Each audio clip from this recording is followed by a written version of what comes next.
Ariko shambe nakubwiriye ntabwo wamara kwambara inkweto ngo uze tugende.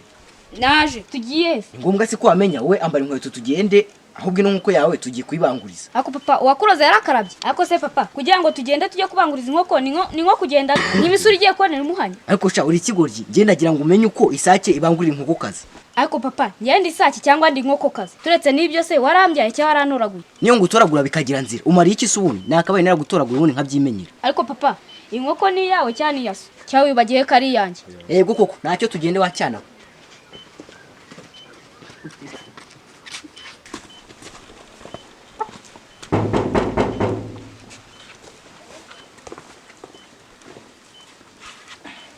Umva rero wa mwana dore turageze ku mucuruzi. Nako tugeze ahantu tugiye kubanguriza inkoko. None tuze kubanguriza cyangwa tugiye kugurisha.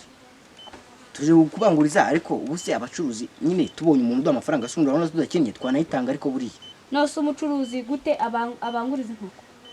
Umucuruzi nyine ari ukuntu usanga inkoko nk'ingiyi ubu nk'inkoko nkurikize n'ibintu irya iminyorogoto amatotwe amatotwe ntago yarya ariko bishobora kuba irya amabyi. Urumva inkoko nk'ingiyi ishobora kwirwaye diabete.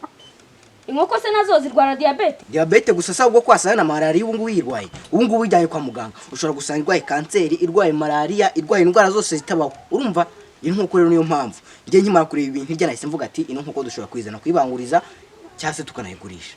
Ese mama mwayoberwa impamvu dukeniye kumbi nibyo? Kumbi wahereye kera uteka imitwe ikanga gushya? Ntayiteka si imitwe ugira ngo ibintu washyize muri urudigi rwawe guhera kera byaturukaga ahubwo cicika ngo hatasohoka gasanga turi guterana amagambo akakwigura. Ngo iki papa inkoko yanjye marume yamaye muri batisi mugiye kuyigurisha? Ntayigurisha se uziko ikintu turi bushyire muri uwo mudigi wawe kiri buve.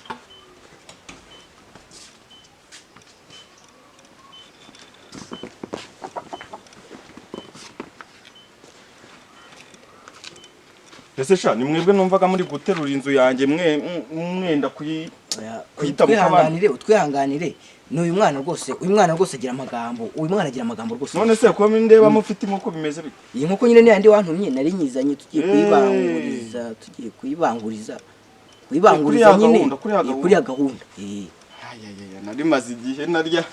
Utarya? Wari umaze igihe utarya ariko urayirarira rwose dore ifite itako rwose. Urabona ko rwose inkoko ifite itako ryiza rwose. Inkoko rwose utekamo burushete. Ndeba zimeze nk'agakecuru. Ntago ari agakecuru inkoko. Iyi nkoko umwana bayimuhaye ejo bundi. Reka tugaruke inyuma. Niko wa mwana bari mwari muri gutongana ibiki by'inko kuko nabyumvise gake. Uyu mwana nyine wowe twamwihorera urumva ino nkoko tugiye kuyigurisha urumva. Tugiye kuyigurisha. Inkoko wambwiye ko tuje kuyibanguriza. Inkoko ni yande se muri? Inkoko ni yacu. Ni yanjye. Ni yacu. Inkoko ni yanjye. Uri gushyiramo urujijo kabisa.